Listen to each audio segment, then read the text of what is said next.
So here we go. And we are live. Well, hello, everybody. It's Josh here at Red Fury Books. If you are here live, please stop by in the chat. Please say hello. I'm really excited to talk with H.C. Newell today. This is the first author interview that I've done on the channel, and I'm really excited to talk with an author whose book that I literally finished about a week and a half ago. Very excited for that. And I also want to say just real quick with the channel, if you're new to the channel, as in like brand new in the last 24 hours, thank you. You might have been the person that put me over 2,500 subs. So thank you, because that happened overnight. That was kind of a pleasant surprise. So thank you to any of my new subscribers, as well as my old subscribers. So if you're new to my channel, I'm a musician.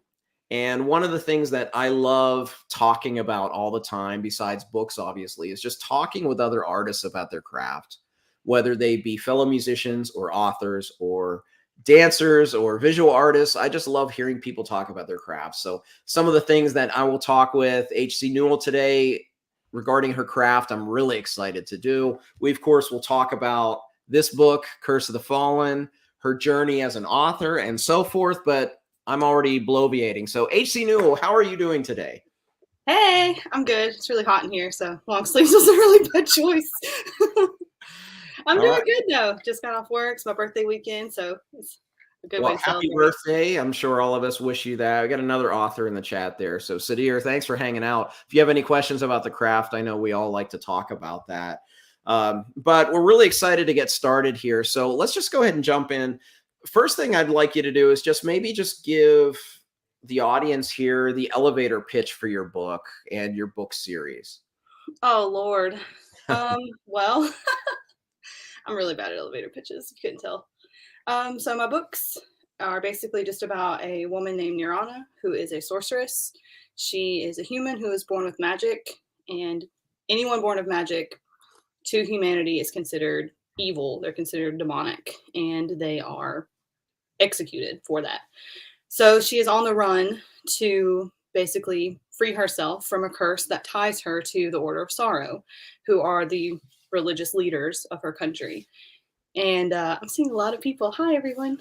And anytime she uses her magic throughout her entire life, they are able to track her. So she hasn't really been able to practice with it or use it. She's had to kind of withhold all of that in. So yeah, the book is really just about her journey trying to find a cure for that curse so that she's able to freely use her magic and free her people from the Order of Sorrow. I think you're very good at elevator pitching. My voice is shaking. I don't know if you noticed. Yeah, no, I think that was a great way to sum it up. And it's a really fun journey for those of you that haven't read the book. Really just seeing. Well, we'll talk about some specifics later, but it was a very, very fun journey. Who would you say your book is for? What kind of audience? People that like different kinds of things. Who do you think the book is for most? I think the book is for people who really like more, I guess, realistic writing, I suppose you could say. I know I have a lot of elements in there that obviously aren't realistic, but some people who kind of like the more raw emotions and the more perilous things that happen, I guess. Because there's a lot of dark things that happen in the book that can really, I'm struggling here. They really like play on your emotions a lot because, you see a lot of destroyed villages and things like that with people. So I think people who just kind of like more dark things, kind of like The Witcher or the Game of Thrones, things like that. Yeah, I would say it's definitely gritty, and it's pretty gritty from the start. So yeah, middle of nowhere. Don't be nervous. We'll only laugh. Good. Was that Jordan? It is Jordy. Yeah, okay, I didn't know his handle there. But no, I would say it's definitely along those lines in the grittiness of it and the realism of it. I know when I first heard about it, I think you had given away ebook copies when we were doing a read along in the Keymark Discord. And one of the disclaimers was, this is not YA, this is grimdark. And then you even get there's a blurb from Grimdark magazine concerning that as well. And I would say that it goes some harsh places. And I personally enjoyed that because that is something that I enjoy. And I'll contrast you with another writer a little bit later. How would you describe just your writing as in general? Um, I think that my writing is flowery the right word, and really descriptive. I don't really like going too much into info dumps that tell you about the world or the magic or backstories. I don't really like that. I like for you to experience the world as you read about it and as you explore through it. So a lot of people have a lot of questions after book one, but this is just book one of six. So places that you visited in book one, like Vlelin, well, we come back to that in like book 4 or 5 or 6. So you learn a lot more. So I guess that's what I would say. It's not overbearing in the world building, but it's still really vivid and really descriptive. Well, and that's one thing I really liked that you did right away. You threw us right into a middle of a big action sequence right away. And it was one of those like, oh, okay, we're starting. There was no preamble and, get you settled into the world. It was right away this major action scene going on. So I can see that kind of influence. And that's the one influence I thought right there. I don't know. Have you read Joe Abercrombie? Because it reminded me how when I read First Law, right away you're thrown into this crazy action sequence. And most of the time, books don't start like that. They usually let you get your feet grounded a little bit, but you didn't do that. And that's something that I appreciated right away. It kind of grabbed me as a reader. Oh, that's good. I know a lot of people aren't really into that. I don't really read a lot. So I don't read a lot because a lot of the chapters in the middle of or in the beginning of books are really, really slow, and they don't capture my attention because I Mhm. don't want to know about the world. I just want to be in with the characters. So that's kind of why I started my book that way. Yeah. So really, the people who kind of like are me, who are kind of like me, who really just kind of want to get to know the characters and get to know the story from the get go, is kind of really who that is for, I guess. Because I'm not, like I said, I don't really do a lot of info dumps and stuff. I kind of just wanted you in it. And I'm kind of worked. It did. Yeah. It throws you right in. And it was one of those, it was a little jarring, but in a good way. Yeah, someone Because was it like, is "Did I miss the first half of the first chapter? Because it just started mid-scene." I was like, "No, girl, that's not you." That's how it's written. yeah. Yeah. So when did you decide you wanted to be a writer? It wasn't really something I decided to be a writer. I've always written stories. It actually started out in elementary school, as like play script, like playwrights and scripts and stuff. And my Mhm. mom used to call me Steven Spielberg because I would just like write plays and shows and stuff all the time, and I forced my cousins to act them out with me and stuff. But then as I got older, I realized I like more stories, and me and my cousin would write stories. And then it took me about 10 years to finish Curse of the Fallen. And about 3 years ago, I did like finish the first final draft because it's way different than it is now. And I posted about it online, just being like, I finished my first book. I'm so happy. And I actually have it here. So this was like the first copy. Yeah. Like it's like something I made by myself. Like, oh, look at this. It's Nice. so like Oh, the margins are so big. It's so yeah. bad. It's like this tiny. But I was so happy and so excited. And everybody was like, that sounds so cool. I want to read it. Where are you selling it? And that is what made me really want to publish. Okay. But when it comes to like writing, that's just not something I think I've always done. It's just kind of who I am, I guess. That's interesting because I'm the same way. I don't remember ever having the conscious decision that I'm going to be a musician. Like I played music my whole life, and then when I got to the point where in high school I was looking at colleges, I was only looking at music schools. But there was never oh, I'm going to be a musician. It just kind of that's what I am. That's what I'm going to do. So Yeah. very interesting, very very interesting parallels there. Yeah. Yeah, so we were talking a little bit before we started the chat about kind of influences on you. What are some of the do you have any specific authors or fantasy influences that you think directly impacted your work or your Um, writing style? well, Patrick Rothfuss is one. I have not finished his book, Name of the Wind. I've been reading it for 3 years and I'm only halfway through. But the way that he writes is just amazing. He just like Yeah. sings on the page. So his writing style really inspired me to redo my book to try to like not mimic that style, but it really inspired the way that I write. Yeah. And then as far as other media, because like I said, I really don't read a lot. Hmm. So it was a lot of video games that really inspired me. Game of Thrones, the show, inspired me. The Witcher 3 video game. There's a lot of parallels, and you guys probably shouldn't start connecting those dots because I might get in trouble. Final Fantasy X, that's more of an inspiration starting with book 2. Um, and then I think that's in Skyrim. A lot of people have compared my book to Skyrim, which is really cool because it actually was a big inspiration. So Yeah. Well, I mean, the storytelling is storytelling. It doesn't matter whether it's in a book or a movie, television show, video game. I mean, a great story is a great story. So right. very interesting. That's always interesting to hear just the influences in that manner. Yeah. Here's a good question in the chat we can go to next. Was the first book you wrote the first you published? It is. I mean, well, if you're talking about like full, complete, planned out story, because I read a lot of fan fiction of My Chemical Romance in high school that we will not get into. And those are completed books. But the first like story is, yes, it was this one. It started out as a young adult novel, which actually is what, actually that's not what this is. This is my book, Curse of the Fallen. But yeah, it started out as a young adult novel, and it was only supposed to be a trilogy. And somehow it turned into a grimdark 6-book with 3 additional novellas. And but it took me 10 years to actually like figure this book out and turn it from YA to grimdark and get it to where it is now. So this is my baby. Wow, So. it's interesting, a grimdark tale starting as YA.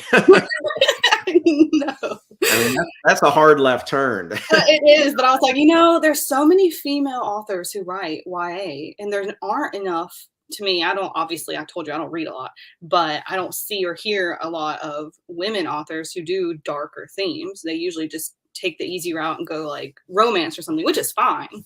But I kind of wanted to go a different route because I wasn't really feeling the YA anyway. That's not really me. Like I said, I kind of like the more Yeah. real, dark, tragic stuff. That makes me sound terrible. But that's kind of the route I wanted to go.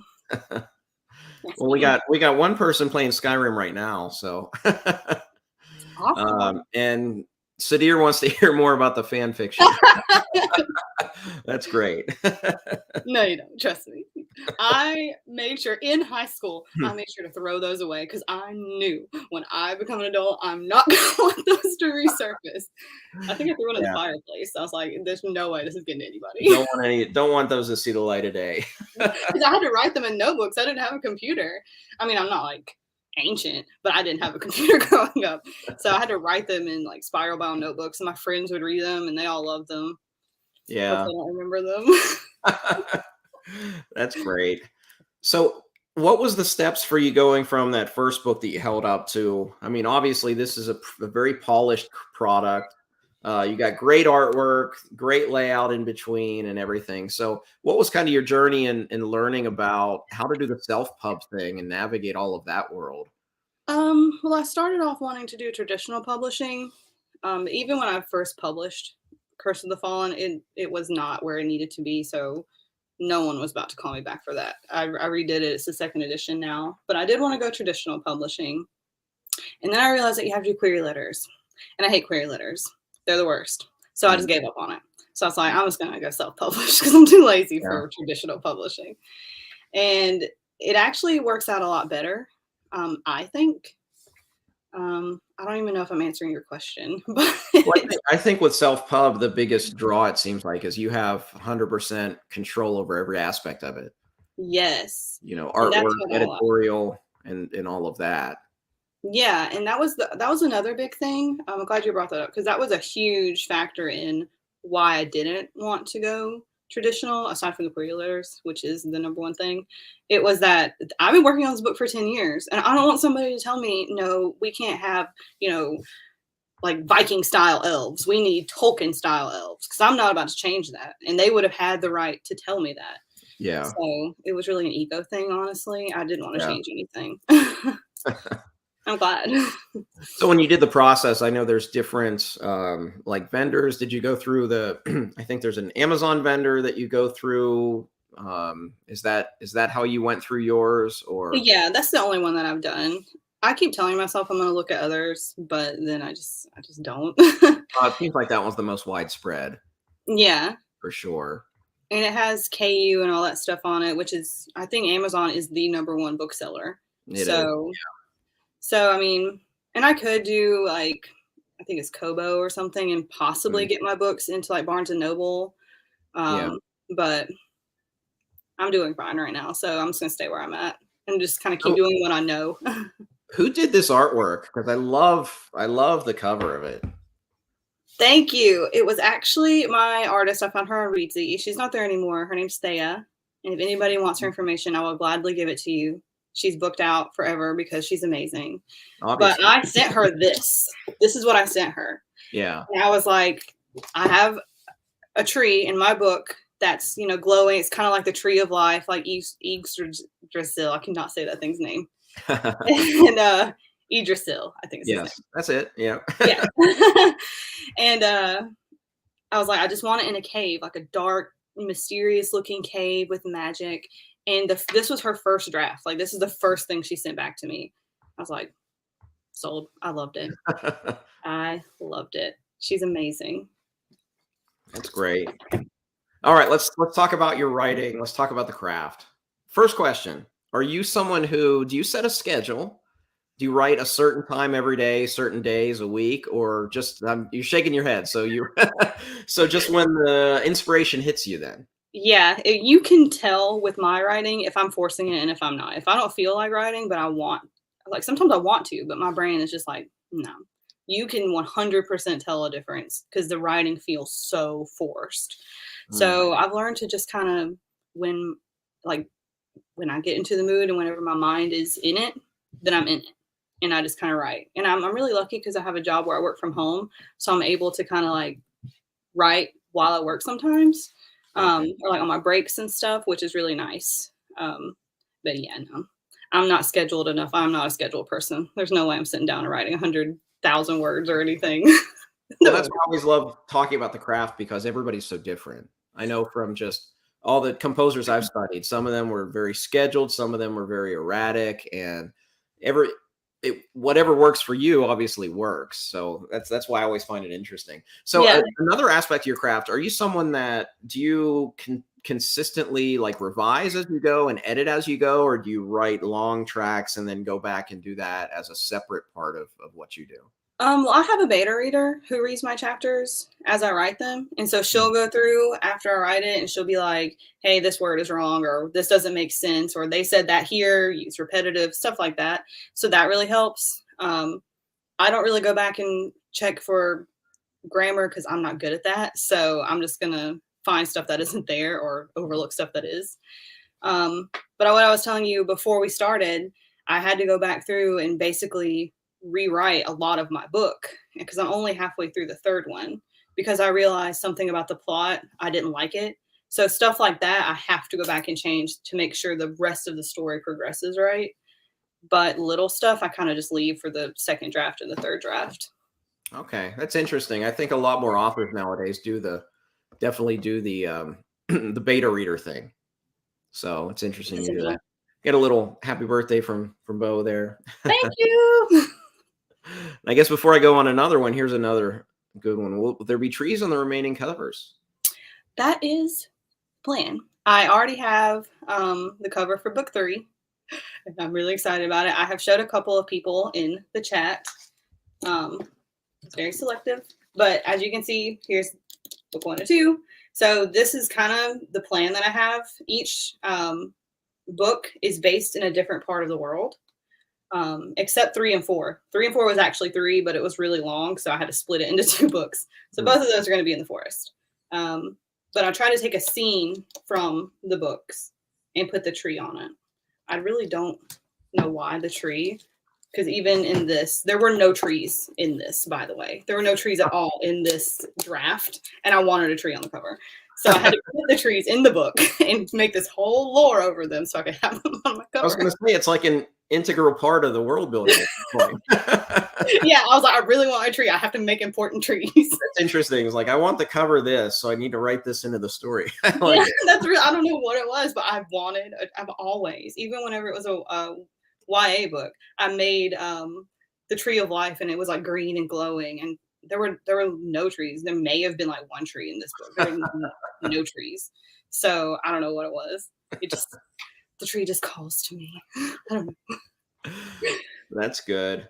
Well, I think I know the answer to this one, but I'm going to ask it anyway, because I always ask, you know, anybody that writes, are you a gardener or an architect? The answer or the plotter? Which are you?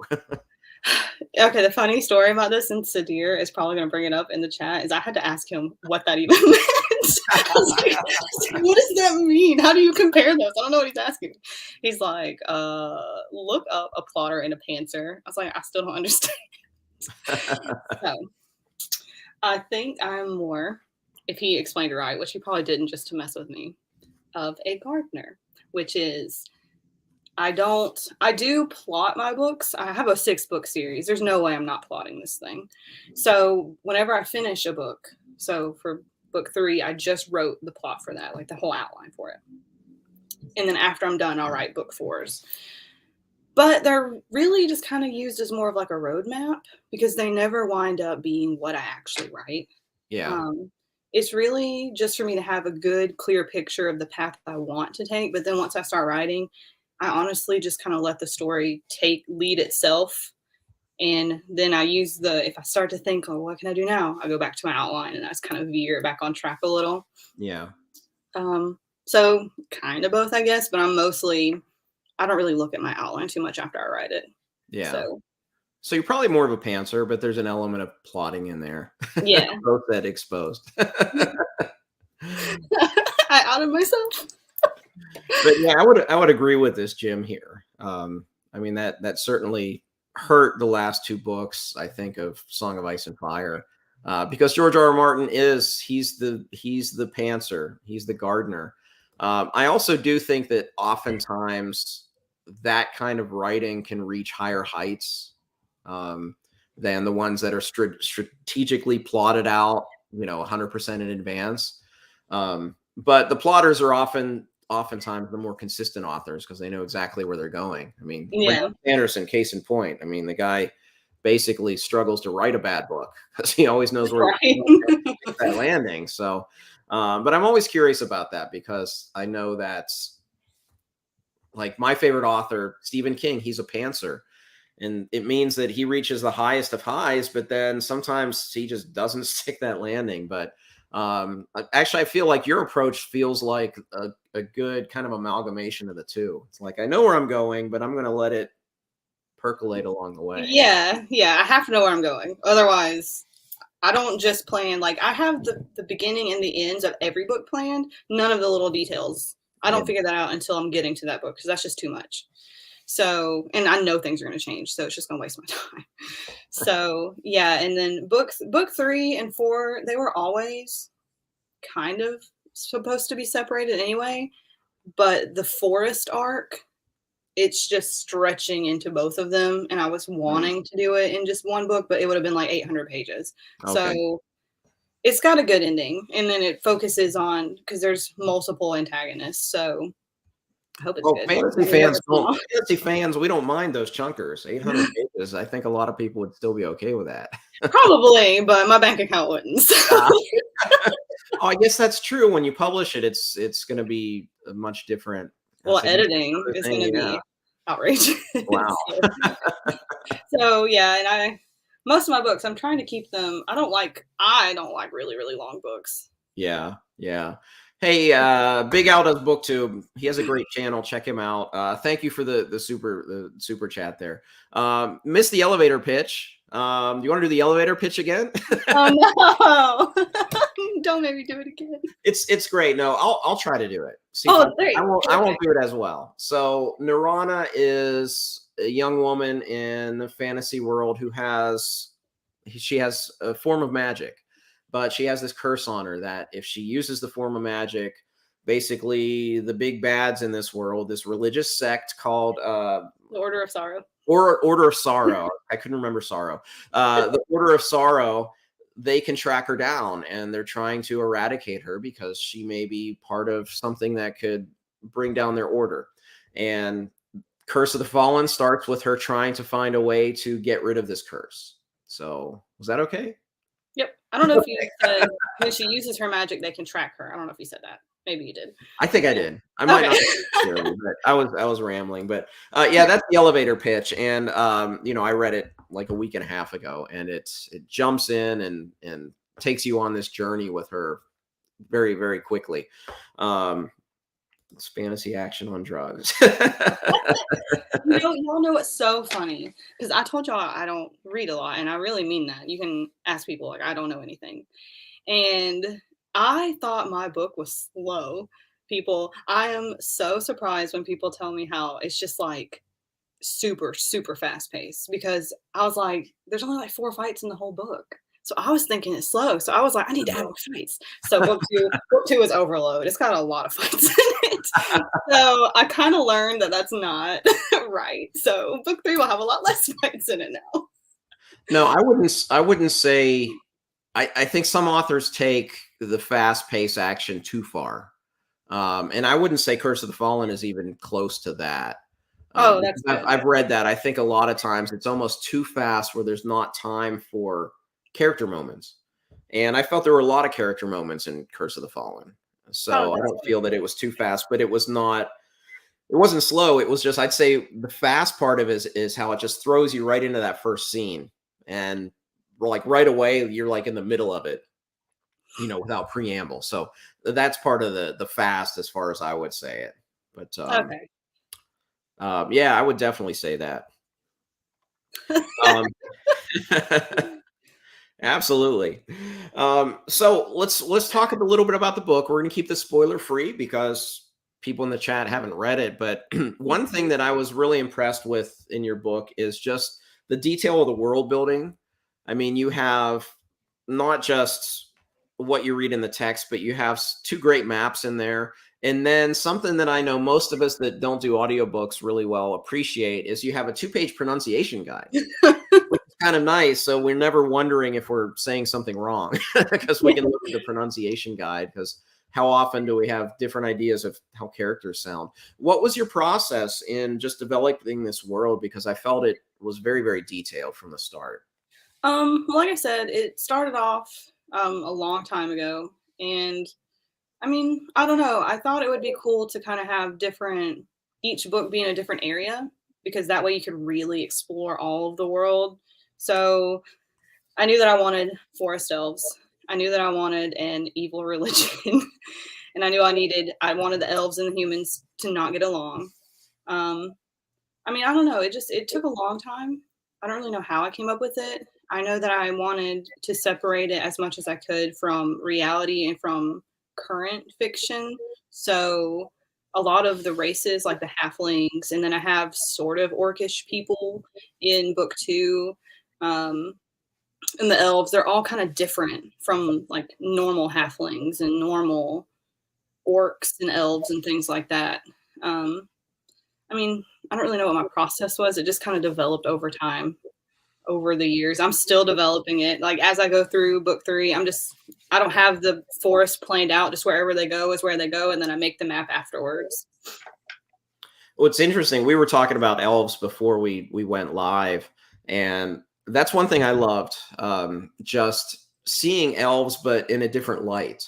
Because I think for a long time, modern fantasy writers, they've not been using kind of the old races, the elves and the dwarves and the gnomes and everything that we grew up loving. So now seeing them, but seeing them with the modern lens is so interesting. I mean, in addition to your book, I mentioned I read The Way of Edan by Philip Chase a couple weeks ago, and he has elves in there, and they're very different, just like your elves are very different from Tolkien. So it's nice to see them, but in kind of a different slant. Yeah, and I think Jordy may have brought that up when he read it too, which kind of surprised me, because I didn't really realize that elves and stuff weren't really in fiction anymore, and I didn't realize no one made like bad ones.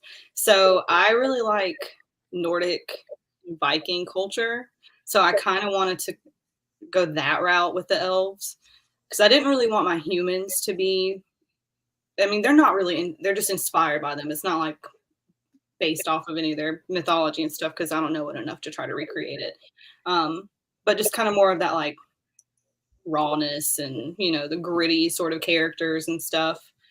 And I don't really like the flowery elves that just know everything and they wear robes and long hair. I didn't like that. That was too much for me.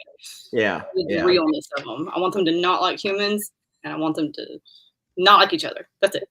Yeah, and that was evident, and I loved the tension just between again, no spoilers, there are two elves that you'll meet. I love the tension between them, but between the humans as well. And it was interesting to see where their character arcs started and where they ended up.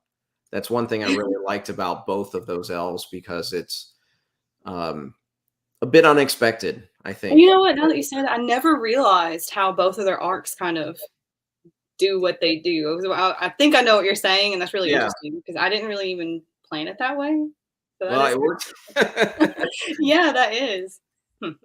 Let me ask another thing about the world building. And that's just the question for you to include.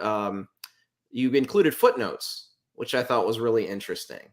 How did that come about? Because you don't see that as often in literature. Well, like I said, I don't really like putting a lot of info dumps anywhere. I kind of just want to keep the plot moving, keep the pace going. I don't like to bog down with that type of stuff. So I thought it would be really cool if maybe something that maybe Near doesn't know, or something that's just she wouldn't think about in that moment, but maybe the reader doesn't know.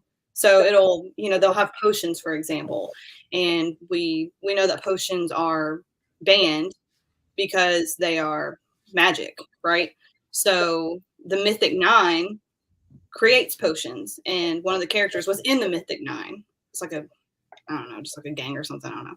But Near wouldn't think of that while she's taking a potion, right? Because it just kind of doesn't make sense with the scene. So I just thought it'd be kind of neat to give you that little bit of world building that if you don't really want it, you can just kind of skip and keep going. But it still adds to the lore of the world without interrupting the flow of the narrative. Yeah, it was good because it gave us, rather than just reading, proper name about something and just wondering what it is, you got just a little bit of a snippet that told you kind of what it is. But I thought it was interesting because you don't see that very often nowadays with the footnote. Yeah. Was that an original decision when you wrote, or was that something you decided later? No, the first edition did not have those. Okay. And they didn't have the epigraphs either. I just added those not too long ago. Okay. Because I didn't even know those were a thing until I read A Touch of Light, and I was like, I like that. And somebody was like, that's not Tiago's idea. Like a lot of people do that. And I was like, oh, because I thought I was going to be stealing Tiago's idea. Yeah. Thank you, Jordy. I know they are. Yeah, Bryce, you should, man. It's a really good book. It's a really fun ride from the start. Yeah, and it's pretty cover. But yeah, and that's the other thing I really liked was we touched on it earlier, how it just jumps in, like right away, just jumps into the action, and that's something I enjoyed. Another thing I liked is, and I always wonder how did you come up with the place names? I don't really know. They just sort of, I just made them up. Some of them I did use, I think it's like fantasynamegenerator.com or something like that. I love it. Like I know everyone probably knows that. I think the Nazir came from that website. Okay. He just stayed that. But yeah, I don't know. I know like Lynn is my mom and my mother-in-law's middle name. So that one was named after her. That's really the only one that came like from a person or anything. Everything else just kind of, someone else complimented me on like my names of characters and places. And I'm like, thanks. Really, they don't have any meaning. They just kind of popped into my head. Yeah, I think that's one of the aspects of what I experienced as a reader. I can never explain it why the names, the place names and character names will work for me or they won't. And I never know why, but it seemed like it here, they just kind of rolled off the tongue and it just seemed, I don't know, organic and natural with the world. So I was just wondering where all that came from.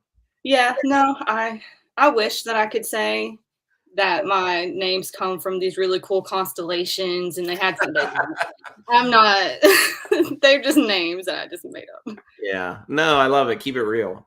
Yeah, I really did use a name generator. Some of the names come straight from the generator, I'm not even gonna lie. And then some of them I just kind of like pieced together. I did a lot of research on Yeah. how to like try to come up with names, and names are really hard. So the first name that come into my head is basically what I would put, and then it would just kind of evolve through time into something.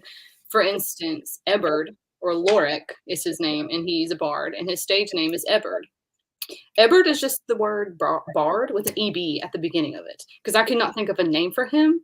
And Perfect. I was like, whatever, I can't deal with thinking of your stage name. And I was like, that kind of works. So it just stayed. You know, I think Ebert was probably my favorite character in the book. Everybody loves Lore. Yeah. I Yeah. have a little pop. It's actually a dandelion, but I call him Lorik and I love Yeah. him. Yeah. Definitely a few parallels there. But so it's a planned 6-book series. So, but you said the third book expanded. So was it 5 and now it's 6, or how's? Like I said, it was always meant to be like that was the plan. So I don't really know if I should say 3 was split into 2. It's Okay. just I wanted to do a different place in every book, Yeah. and book 3 and 4 both in the forest. So I guess it's not really one book stretched into 2. It's one arc that's been stretched into 2 books instead of it just being one. Because a lot of Okay. stuff happens. It's a lot. But yeah, it was always a 6-book series. At one point, I thought it was gonna be 7, but and somebody was like, "Don't tell everybody it's a 6-book series because they don't want to read a long series, or they're just gonna wait till it's over." So I try not to say it too much. I'm just gonna rope you in, and you're just stuck now. Yeah. You just tell them there's 2 books out. Yep. There you People say it's a trilogy, and I'm like a double Or trilogy. actually, I mean, when I read this, I didn't know there was a series until I looked at the back. And actually, I don't look a thing I do now. I don't read the back blurbs anymore because a lot of books will ruin like plot points. Yeah, So I stopped doing that when I was reading Realm of the Elderlings because the plot point wouldn't start until halfway through the book, and it was just, you're waiting. yeah, you're just waiting, and it never corresponded to what the book was actually about. So I stopped reading those until afterwards, and then I finished this and I looked. I was like, oh, Fallen Light series, okay. And then see, there's going to be 6 of them. So yeah, that's kind of good. You just rope them in with the first one. Say, hey, check Yeah, this and out. I think that might also not be a good idea because some people, like I said, there aren't enough answers, and then the other people say it's just a trilogy. I'm like, I know, but if it Sure. had all the answers, it wouldn't be a good series. You can't have all the answers in book 1. I promise they're coming. Yeah, right. The blurbs are once it goes on my TBR, I ignore the blurbs after that because it just, yeah, too many spoilers. I don't want to Yeah, know. I'll read like the top comments and I'll read the lowest comments just to kind of get a good feel of everything people are thinking. But I try Yeah. not to read blurbs too. I kind of like to just go in it blind and have my own opinion. Yeah. Yeah. Well, Lee Man's waiting for book 3. Yes, you are, and it's amazing. If you want to beta half of it that I have, you feel free because I need beta readers. There you Somebody go. sign up, please. Sadir won't read it yet. He's getting on my nerves. I hope you're still in the chat and I'm not just talking about him while he's not here. He was here earlier, so he's fair game, right? Yep. And you said the third book will come out this summer, right? It should. I'm hoping for a July release. It all just Okay. depends on. I don't rush anything. I never put deadlines because, like I said, I don't want to rush it. You can tell if an ending is rushed. So Yeah, I just absolutely. I'm gonna finish it when I finish it, and then I have to get the beta readers to read it, and then I have to get the editor to edit it, and then ARC readers, and it all just depends on everybody else's time at that point. Sure. But I'm really hoping for a July release. Yeah, Fingers crossed. that's awesome. Oh, Andrew popped in. Andrew, I swear, he's the champion of self pub. So I'm He's my glad. number one fan. Yeah, he's the best. He does such a great service for the self pub community. So I'm hoping to help a little bit here and there too. So, but do you have any questions? You're here. Oh, you're gonna. Oh my god. You're funny. Oh, Sadir's still here, and he'll beta for you. So I told you he's not reading it yet. He's gonna wait till I'm finished. I said that. Yeah. Yeah, no, that's great. So, how long so once you go through, I'm just curious to circle back to the self-pub process. So you're done, beta readers, editor. How long from that point when you have the edited product before you're able to just sell it on Amazon or a website or anything like that? What's the time frame at that point? I usually give myself a week Oh, after that's quick. yeah, Wow. because usually by the time I am ready for it to go to the editor, she gives me a timeline and I go ahead and set my date. I don't do pre-orders because I know things can happen and I don't Yeah. want to get banned or anything from that.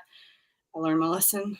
So didn't work out and I got banned, so don't do it again. But once I get to the editor, I do set a release date, and then once she gets it back to me, usually it's about a week. So about Okay. a week after her deadline is when I'm like, it's ready. This is the official date. Wow, that's quick. Yeah, I don't waste any time. I'm Wow. probably not going to do that this time because I have to have ARC readers. So ask me again after book 3, and Okay. I'll tell you the story. That's been the plan this time, though. I haven't had ARC readers yet, so So is it like a print by demand thing? Is that how it works? Or okay. yeah, that's how Amazon is. That's all I do through is Amazon. And then Yeah. I do have my collectors on Broken Binding, but that's also a print on demand through their Wow. website too. Okay. Because I know I had seen one of Philip's videos where he was talking about how some of his would come from Amazon and some came. So he must have used a different vendor where they came from a couple different sources. But if a week turnaround, that's incredible. I had no idea it went that fast. I mean, once you get it back and you're ready, you can just hit the button and it can be published that day. Wow. So I always once I'm ready, I'm too like excited. I just want to get it out there. So Yeah, I'm absolutely. like, here's the Absolutely. projected deadline, and then once I have it, I'm like, this is the deadline. This is when it's going to publish. Okay. So I know there's no delays. Good question for Andrew. The next book also have a collector's edition. It will, and I'm hoping to have them ready by like a week or so, maybe before I actually like publish all the books, if that makes sense. Because I want to give people who purchase the collector's edition something a little more special, I guess, so they can get it early. Because I know it takes a long time for them to print them and a long time to ship them. So I'm going to hopefully have them available before I actually publish it, so you guys can get it a little earlier. That's great. And who do you do that through? I do all of my collectors by myself, and then Okay. I publish those through a company called Lulu. Okay. I tried Ingram Spark, and Ingram Spark hates me, so I don't use them. Oh, so I just use Lulu, and it's been really great. Bo buys all my books, and he has not read a single one. Can't with this guy. Hey, the sale is the first step, right? He's like, take my money. I'm not going to read it, but take it, and I will gladly take it. Give it to me. Here's a good question. What did you do to entertain yourself during the 8 minutes it took you to pack each collector's edition? It took longer than 8 minutes. Leave me alone. Y'all, I love you, and I love the collector's editions, but holy moly, those are some work, people. It's a lot of work. I'm It took sure. a long time. Like packing the boxes, like doesn't take that long, I guess, but all the prep, making the books, because I put authors like annotated notes throughout the collector's edition. Mhm. So I'll notate on things that I have like opinions on or something. That's That great. means I have to go back through and reread the whole book. Yeah. It's really fun. And then adding in all of the little art and stuff I have to read to know what I need to add. So it's a lot, but I love it. I wouldn't do it if I didn't love it. And if I didn't love all my readers, I do it for Yeah, y'all. I absolutely. guess I do it for Andrew. Well, it looks like you got a new one. Looks like Jim just bought it on digital. So Yeah, it was your elevator pitch. I yeah. know it was. And Lord, you're gonna love it. Thank you. Another one. Did I remember you wrote book one? What was that process like? Do I remember you rewrote book 1? Yes. So I had a first edition, which is just the original that I published, and it was 84,000 words. And as I've mentioned 800 million times, I don't read a lot. So I did not know what readers like, what they want. So I had a beta reader, and he was great, but he told me people hate filler. and he told me that character interactions are boring, which is a big reason why my book is so fast paced. So as I wrote it, and I'm like, this is great, it's so much better than it was, and I published it, and then I'm thinking, no, I need some more character interaction in here. Like, I need some filler. Because like, there's a lot of stuff, even just like in Forrester, where Near is from, that there's like whole scenes of her and another person. I'm sure you know what I'm talking about. That don't even happen in the original book. Oh, wow. Yeah, that's not. And then whenever they're on their way to Mange and they're riding the horses and they kind of have to stop, and they didn't do that at all. So like, there's a lot of stuff that I mean, there's a lot of stuff I could still add to it, but I'm done. I'm gonna be writing it forever if I keep adding stuff. But that's the reason that I rewrote it, and it wasn't like a rewrite per se. I went through and I fixed a lot of errors. I made a lot of the stuff, like I added more emotion, more scenery, more scenes. I added about 40,000 words in 4 chapters. The story is the same, and that's what I wanted. I didn't change anything that was already written. I just added to it. So someone that didn't really want to reread it or rebuy it wouldn't have to understand the story.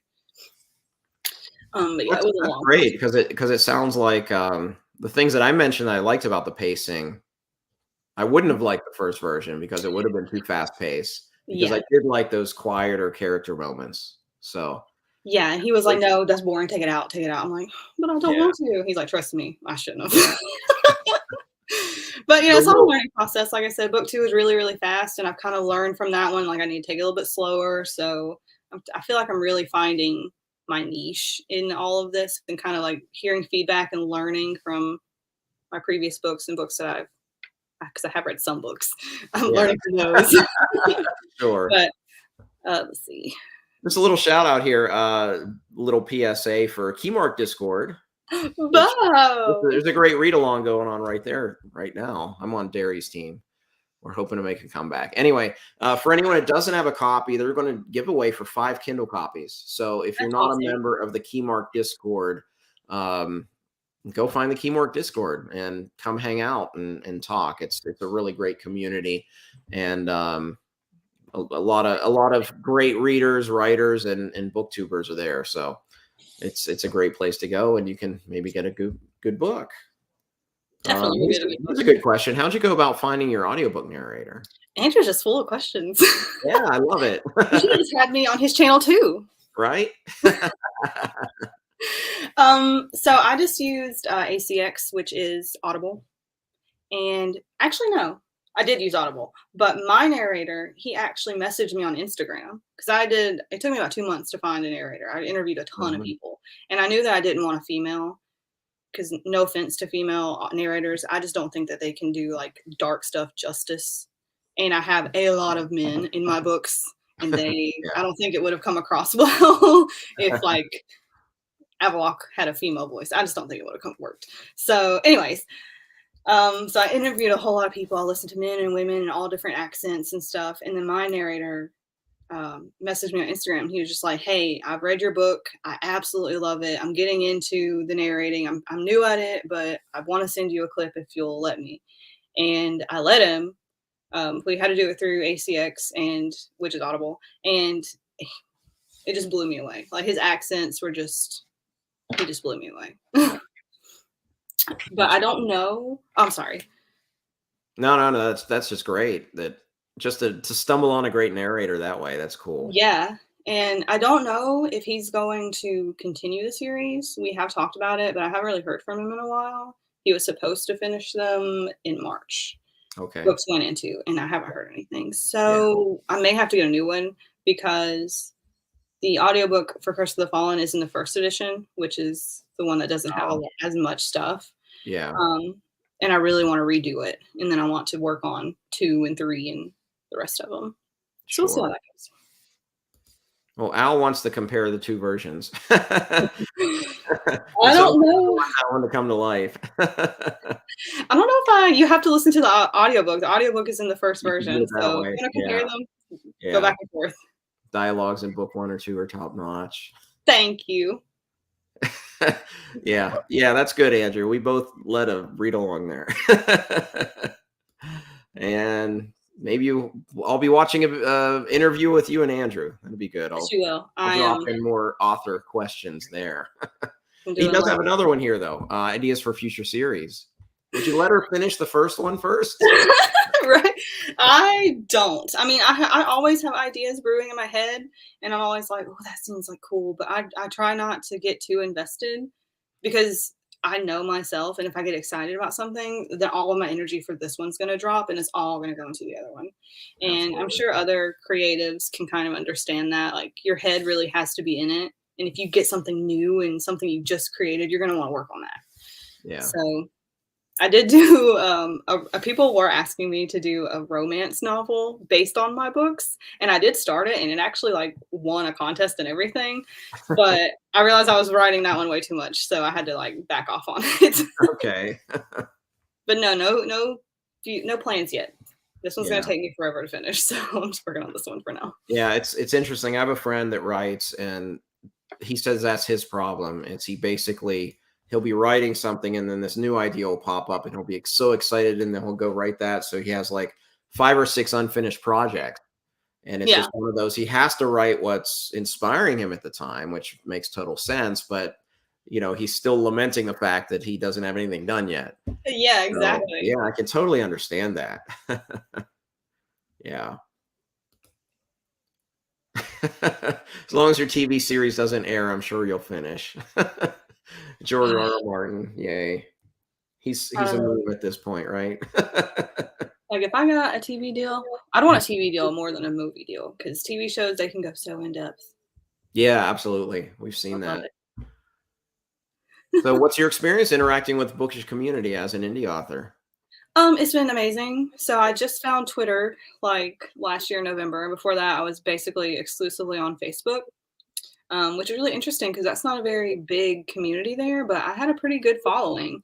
And that's really where I made like all my sales and stuff. But it's been amazing. I used to do a lot of Facebook Lives. Like I would do like book launch parties and we would have book discussions and it was really, really fun. So I really love interacting with people and a lot of times like if I'm comment and stuff to someone back and forth a little bit just on Twitter over nothing. When they read my book, I like to message them and be like, hey, what is something that you didn't like? Or what did you mean by this? Or do you mind if I ask you what I could do to improve? So I really like that a lot of people have been really nice about that because that's the kind of stuff that I grow off of. So I really like that people are so kind. This is one of the kindest communities I've ever been in my life. It's been like life changing almost. It's really, really nice. That's great. No, that's really great. I mean, I felt the same thing. And mine was just Twitter, and I'm kind of on Instagram, although it confuses me. So I'm not on there very often. But Same. yeah, Twitter and then the Discords are amazing. Oh, They're Discords. They're I'm so overwhelming, but I love them so they much. are overwhelming. I try to go to a lot of them, but yeah, the Discords are amazing because it's just people that love books and want to talk about them, and it's really cool, and it's great to interact with authors as well as readers and fellow booktubers, and it is a really really great community. And we So all love stories, whether you're reading them or telling them. Like we all just like to talk about stories and books, so we all have that in common, which is nice. yeah, absolutely. I mean, that's something that definitely unites us for sure. So, is there anything else that you would like to maybe tell the audience, the live people, or people that'll watch this replay about your books? Because if not, I'll send you into your birthday weekend. Which, if Oh, everybody cool. didn't realize you weren't here earlier, this is her birthday weekend. So we're kind of hijacking her Friday night, but I'm very thankful for that. No, it's okay. Whenever you told me that, I was like, I'm so excited because the Escapists, they were like, your book tour is going to be from the 10th to the 16th. I was like, oh, the 16th is my birthday. That's so cool. And then you wanted to do the interview. So I was excited. I only have 2 more days left to say I'm still in my 20s. Yeah, So no one has to know I'm 29. yeah, Um, 29 but forever. yes. I mean, I don't really know what to say about my books. They kind of, I don't know, they're fast paced. It's a big series. So just know that, if you're looking for answers to everything, you're not going to find them just yet. You're not going to learn all the backstories, all that stuff. I like to space that out. And I really like to have you experience the world as you go through it rather than being told what things are, how things work. So all of these questions that you have, they should be answered. Hopefully they're all answered. You might have more than I think you do. But all of the actual questions that you would have from the book should be answered. But yeah, I guess they're really unique in just how the races are and the elves and things like that. So if you like grimdark stuff and if you're willing to wait, because it's only almost halfway done. I don't know. And I would add to that, just as a new reader, I really enjoyed the world building side of it. I liked how there were some of my familiar tropes, but done in a different way. Most specifically, the elves. That was for me just something. I was immediately excited to see elves because it seems like for decades, fantasy authors have gravitated away from that. But seeing them as different elves, so that's Yeah. something that I would add to that I personally enjoyed quite a bit. And I think a lot of the people that watch my channel would like that trope subversion for sure. Yeah, a lot of people have said that my books remind them of Tolkien. I don't think that I'm anything like him, but I guess maybe just like the imagery and the old style races. I have tried to reimagine them, so it is a little different. A lot of people have also said it reminds them of Skyrim and The Witcher. So if you guys like that type of stuff, I think you'll really enjoy my books. Sounds great. I'm going to put one more comment on, and just a little promo. Curse of the Fallen and book 2 and the novella are all on sale right now for 99 cents. So that's a steal. So go do that. Yes. I will say that as a book reviewer, that's a ridiculously low price. So go do that. But I would like to thank Escapist Book Company for including me in this tour stop. And HC Newell, thank you so much for your time this evening. This has been a true delight. I want to thank everybody that hung out in the chat and threw questions at us. I hope all of you have a great evening, and we'll see you next time. Thank you. Thank you, everyone.